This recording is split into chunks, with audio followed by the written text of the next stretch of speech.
નમસ્કાર મિત્રો, સ્વાગત છે તમારું આપણી યુટ્યુબ ચેનલ પર। મિત્રો, દરેક દીકરી તેના માતા પિતા માટે ખૂબ જ ભાગ્યશાળી અને વહાલી હોય છે। એવું માનવામાં આવે છે કે જે ઘરમાં દીકરી હોય છે તે ત્યાં દેવી લક્ષ્મીની કૃપા હંમેશા વરસતી રહે છે। કોઈ પણ ઘર સ્ત્રી વગર ઘર જ હોય છે, પરંતુ સ્ત્રી જ ઘરને સ્વર્ગ બનાવે છે અને તેથી જ હિન્દુ ધર્મમાં સ્ત્રીને ઘરની લક્ષ્મીનો દરજ્જો આપવામાં આવે છે। સ્ત્રીઓ ઘરનું કિરણ છે જે ઘરને અંધકારમાંથી પ્રકાશ તરફ લઈ જાય છે। તેનાથી ઘર ખીલે છે અને પરિવારના સભ્યોની પ્રગતિ થવા લાગે છે। શાસ્ત્રોમાં મહિલાઓને ઘરની ઉર્જા સ્ત્રોત માનવામાં આવી છે। સ્ત્રીઓના કારણે જ પરિવારના દરેક સભ્યને ઉર્જા મળે છે, જેનાથી તેઓને ઘર ચલાવવાનું મન થાય છે। આપણા શાસ્ત્રો અનુસાર જો કોઈના ઘરમાં દીકરીનો જન્મ થાય છે તો તેને ઘરમાં લક્ષ્મીનું આગમન થયું હોવાનું કહેવાય છે। તેવી જ રીતે લગ્ન પછી જ્યારે ઘરની વહુ ઘરમાં પ્રવેશ કરે છે ત્યારે તે ઘરની લક્ષ્મીનો દરજ્જો પણ આપ્યો છે। મિત્રો, આપણા સમુદ્ર શાસ્ત્રમાં ભાગ્યશાળી સ્ત્રીઓના કેટલાક લક્ષણો અને સ્ત્રીઓના શરીરના અંગો વિશે સમજાવવામાં આવ્યું છે, જે સ્ત્રીને તેના માતા પિતા, પ્રેમી પતિ અને દરેક પરિવાર સભ્યો માટે ભાગ્યશાળી બનાવે છે। અર્થાત જો આવી સ્ત્રીને તેની અંદર અને તેના શરીરના અંગો પર આવા લક્ષણો દેખાય તો સમજી લેવું જોઈએ કે તે સ્ત્રી તેના પરિવાર માટે ખૂબ જ ભાગ્યશાળી છે। સ્ત્રીઓના કપાળ પર, તેમના અંગો પર, તેમની હથેળીઓ પર, તેમની ગરદન પર, તેમના પગ પર વગેરેના નિશાન દેખાય છે અને આ નિશાનો જન્મથી જ દેખાઈ જાય છે તો એવું સમજવું જોઈએ કે સ્ત્રી અત્યંત શુભ છે। સામુદ્રિક શાસ્ત્રમાં જણાવેલ માહિતીના આધારે આપણે જાણી શકીએ છીએ કે સ્ત્રીઓના અમુક એવા લક્ષણો વિશે જેના કારણે ખબર પડે કે સ્ત્રીનો સ્વભાવ કેવો છે। ઘરમાં દેવી લક્ષ્મીનો પ્રવેશ થશે કે ઘરમાં ગરીબી આવશે તે સ્ત્રીના શરીરના અંગોને જોઈને જ જાણી શકાય છે। તેથી આજના વિડીયોમાં અમે તમને સામુદ્રિક શાસ્ત્રમાં જણાવેલા મહત્વના લક્ષણો વિશે જણાવવા જઈ રહ્યા છીએ। જો કોઈ સ્ત્રીના શરીર પર આવા લક્ષણો જોવા મળે તો સમજવું જોઈએ કે તે સ્ત્રી ખૂબ જ ભાગ્યશાળી છે। વિડીયોમાં આગળ વધતા પહેલા મિત્રો, કોમેન્ટ બોક્સમાં જય શ્રી બજરંગ બલી, જય જય હનુમાન, જય શ્રી લક્ષ્મી માતા જરૂર લખજો। તેમજ ચેનલને સબસ્ક્રાઇબ કરજો। માં લક્ષ્મીને પ્રાર્થના કે તમારા જીવનમાં સદા તેમના આશીર્વાદ બન્યા રહે। તો જરા પણ વિલંબ કર્યા વિના ચાલો જાણીએ એ લક્ષણો વિશે। તો મિત્રો, પ્રથમ લક્ષણ છે ગુલાબી રંગના પગની એડિયા। સામુદ્રિક શાસ્ત્ર અનુસાર જે સ્ત્રીના પગની એડીનો રંગ ખૂબ જ કોમળ અને ગુલાબી હોય છે તેમજ સંપૂર્ણ વિકસિત હોય છે તે તેના પતિ માટે ખૂબ જ ભાગ્યશાળી માનવામાં આવે છે। આવી સ્ત્રીની તેના પતિ સાથે શારીરિક સંબંધોમાં રસ વધારે હોય છે અને આવી સ્ત્રીનો પતિ તેની સાથે અત્યંત સંતુષ્ટ રહે છે। લગ્ન પછી આવી સ્ત્રીનું જીવન ખૂબ જ સુખ શાંતિમાં પસાર થાય છે। મિત્રો, બીજું લક્ષણ છે આંગળીઓ। સામુદ્રિક શાસ્ત્ર અનુસાર જે સ્ત્રીની પગની આંગળીઓ અંગૂઠાથી ઉતરતા ક્રમમાં સરખી હોય આવી સ્ત્રી આખી જિંદગી માત્ર સુખ જ પ્રાપ્ત કરે છે અને પોતાના પરિવારને હંમેશા ખુશ રાખે છે। પરંતુ જે સ્ત્રીની નાની આંગળી એટલે કે કનિષ્ઠ આંગળીનો આકાર થોડો લાંબો હોય છે તો આવી સ્ત્રીને દુઃખનું કારણ માનવામાં આવે છે। તેમજ પગની સૌથી નાની આંગળી જો જમીનને સ્પર્શ કરતી ન હોય તો આવી સ્ત્રીને સામુદ્રિક શાસ્ત્ર અનુસાર અશુભ માનવામાં આવે છે, એટલે કે આવી સ્ત્રીને જીવનમાં ઘણી પરેશાનીઓનો સામનો કરવો પડે છે। ત્રીજી વસ્તુ છે પગના તળિયા। સામુદ્રિક શાસ્ત્રમાં કહેવાયું છે કે જે સ્ત્રીઓના પગના તળિયાનો ત્રિકોણાકાર નિશાન હોય છે તો આવી સ્ત્રી અત્યંત બુદ્ધિશાળી, સમજદાર અને કૂડકપટથી મુક્ત હોય છે। તે પોતાની બુદ્ધિ અને જ્ઞાનથી તેના સમગ્ર પરિવારને શક્ય તેટલી દરેક રીતે મદદ કરે છે અને પરિવારને ખુશ રાખે છે। આવી સ્ત્રી સમાજમાં પરિવારનો મોભો વધારે છે તેમજ અન્યને પોતાની બુદ્ધિ અને વિવેક બુદ્ધિનો ઉપયોગ કરીને કુટુંબનું સંચાલન કરે છે। આવી સ્ત્રીઓ કૌટુંબિક સમસ્યાઓ સહન કરતી નથી અને ખૂબ જ ચતુરાઈથી હલ કરે છે। ભાગ્ય પણ હંમેશા એવી સ્ત્રીઓની તરફેણમાં રહે છે। તેમજ મિત્રો, જે સ્ત્રીના પગ સર્પા આકારના હોય છે તેમને જીવનમાં બહુ ઓછી મુશ્કેલીઓમાંથી પસાર થવું પડે છે અને આવી સ્ત્રી પર માતા લક્ષ્મીની કૃપા હંમેશા બની રહે છે। છઠ્ઠી વસ્તુ છે મિત્રો પગના તળિયા પર શંખનું નિશાન. જો કોઈ સ્ત્રીના પગના તળિયા પર શંખ, કમળ અથવા ચક્રનું નિશાન બનેલું હોય તો તે સ્ત્રી ખૂબ જ ભાગ્યશાળી હોય છે. આવી સ્ત્રી એટલે ઐશ્વર્યશાલિની અને પોતે જે દરેક પ્રકારના સુખો ભોગવે છે તેમજ તેનો પતિ હંમેશા સમૃદ્ધ ધનવાન રહે છે. તો મિત્રો હવે વાત કરીએ શરીર પર તલની. તો સામુદ્રિક શાસ્ત્ર અનુસાર જો કોઈ સ્ત્રીના નાકના આગળના ભાગમાં તલનું નિશાન હોય તો સમજી લેવું જોઈએ કે ભાગ્ય હંમેશા આવી સ્ત્રીઓનો સાથ આપતું હોય છે. જે મહિલાઓની નાભીની આસપાસ અથવા તેની બરાબર નીચે તલ અથવા મસો હોય છે તે તેમના પરિવાર માટે ખૂબ જ ભાગ્યશાળી માનવામાં આવે છે. તેમનું જીવન સુખ સમૃદ્ધિમાં પસાર થાય છે. સામુદ્રિક શાસ્ત્ર અનુસાર જે સ્ત્રીનો પગના અંગૂઠા કરતા આંગળી મોટી અને લાંબી હોય છે તેને જીવનમાં વારંવાર સમસ્યાઓનો સામનો કરવો પડે છે. પરંતુ જે સ્ત્રીના પગનો અંગૂઠો મોટો, ગોળ અને લાલ હોય છે તે ભાગ્યશાળી માનવામાં આવે છે.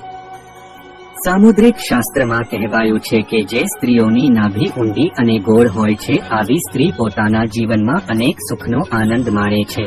જે સ્ત્રીઓની જીભ લાલ અને કોમળ હોય છે તેઓ જીવનમાં ખુશીઓ માટે સમર્પિત હોય છે અને તેમના પરિવારને તમામ પ્રકારની ખુશીઓ પ્રદાન કરે છે. સામુદ્રિક શાસ્ત્રમાં કહેવાયું છે કે જે સ્ત્રીઓની આંખો મોટી અને હરણ જેવી હોય છે તેમને જીવનમાં હંમેશા પ્રેમ અને સુખ મળે છે. આ સિવાય જે સ્ત્રીઓની આંખો લાલ હોય છે એટલે કે સ્ત્રીઓની આંખો લાલ દેખાય છે આવી સ્ત્રીઓ અત્યંત ક્રોધિત અને અહંકારી હોય છે.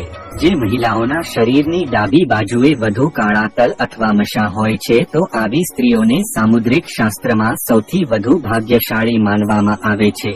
પરંતુ જો શરીરની જમણી બાજુએ તલ હોય તો તેમજ જો કોઈ સ્ત્રીના કપાળની મધ્યમાં કાળો તલ હોય તો તેના લગ્ન ખૂબ જ અમીર અને સમૃદ્ધ વ્યક્તિ સાથે થશે. હવે ચાલો મિત્રો જાણીએ આગળ વિડીયોમાં દાંત વિશે. લાંબા દાંતવાળી મહિલાઓને પૈસા સંબંધિત સમસ્યાઓનો સામનો કરવો પડે છે. પરંતુ જે મહિલાઓના 32 દાંત હોય છે અને તે સમાન કદના સરખા હોય છે, સ્પષ્ટ અને સુંદર દેખાય છે તો તેમને જીવનમાં ક્યારેય એટલા કષ્ટોનો સામનો કરવો પડતો નથી. જે મહિલાઓના દાંત વાંકા ચૂકા હોય છે તેમને ઘણા દુઃખનો સામનો કરવો પડે છે. પરંતુ જો કોઈ મહિલાના દાંત ઉપર દાંત હોય તો આવી સ્ત્રી તેના પતિ માટે ખૂબ જ શુભ માનવામાં આવે છે. જો કોઈ સ્ત્રીના પગનો અંગૂઠો સાથેની આંગળી સાથે જોડાયેલો હોય તો આવી સ્ત્રીઓ ધની અને નરમ સ્વભાવની હોય છે.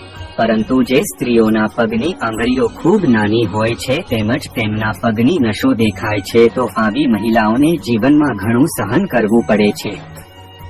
જો કોઈ મહિલાના ડાબા ગાલ પર કાળો તલ હોય તો તે સ્ત્રી ખાવાની ખૂબ જ શોખીન હોય છે અને દરેક પ્રકારની વાનગીઓની શોખીન હોય છે.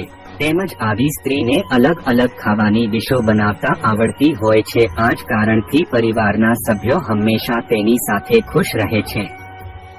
તેમજ મિત્રો જો કોઈ સ્ત્રીના નખ ગુલાબી રંગના અને સુંદર હોય તો તેનું ચારિત્ર્ય સારું માનવામાં આવે છે. ફાટેલા અને ખરબચડા નખ ધરાવતી સ્ત્રીઓને ચારિત્ર્યહીન માનવામાં આવે છે. સ્ત્રી ચાલવાનો ઢંગ પણ બતાવે છે કે તે કેવા પ્રકારનું ચારિત્ર્ય ધરાવે છે. જો કોઈ સ્ત્રી ચાલતી વખતે તેના પગથી ધૂળ ઉડાડે છે તો આવી સ્ત્રીઓ પરિવારની બદનામીનું કારણ બને છે. જો કોઈ સ્ત્રી ચાલતી વખતે પગ પછાડતી ચાલે છે તો તે ક્રોધિત સ્વભાવની હોય છે અને આવા સ્વભાવને કારણે તે પરિવારનો નાશ કરે છે.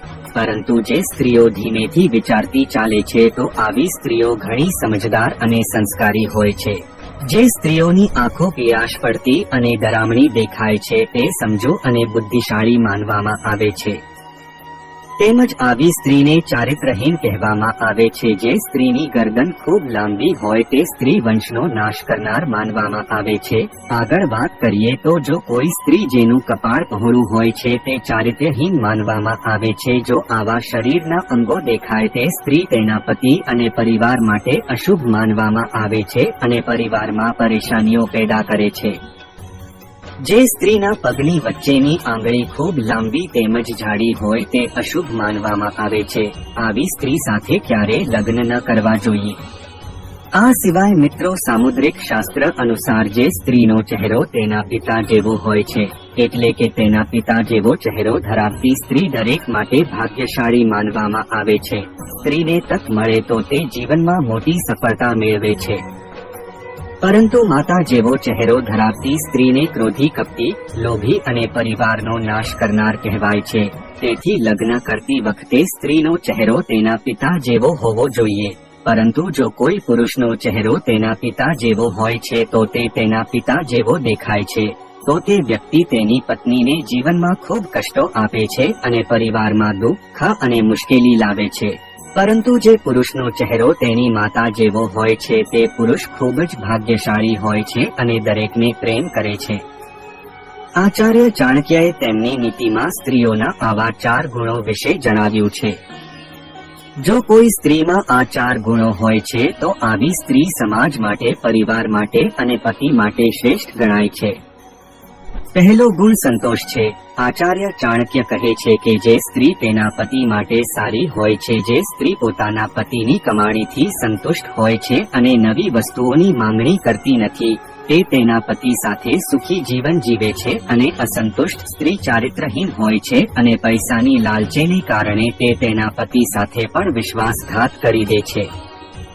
બીજું લક્ષણ એ છે કે ધીરજવાન.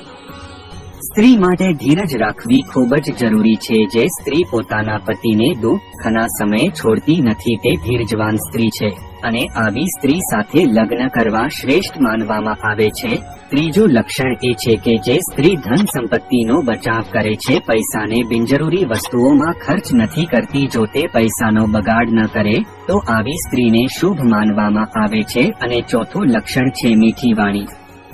ચાણક્ય કહે છે કે જો પત્નીની વાણી મીઠી હોય તો તેનો પતિ દુનિયાનો સૌથી સુખી માણસ હોય છે. જે સ્ત્રીની વાણી કડવી અને સ્વભાવે અશાંત હોય તો તેના આખા પરિવારને જીવનમાં અવનવી મુશ્કેલીઓથી પસાર થવું પડે છે. તો મિત્રો, આપણા સામુદ્રિક શાસ્ત્રમાં ભાગ્યશાળી સ્ત્રીઓના લક્ષણો આ રીતે સમજાવવામાં આવ્યા છે. શું તમારામાં પણ આવા લક્ષણો છે? તો કોમેન્ટ કરીને જણાવો. તમને આ માહિતી પસંદ આવી તો વિડિયો લાઈક કરો, કોમેન્ટમાં જય માં લક્ષ્મી તેમજ જય જય હનુમાન, જય બજરંગ બલી જરૂર લખજો અને ચેનલને સબસ્ક્રાઇબ કરો. આપ સૌનો આભાર.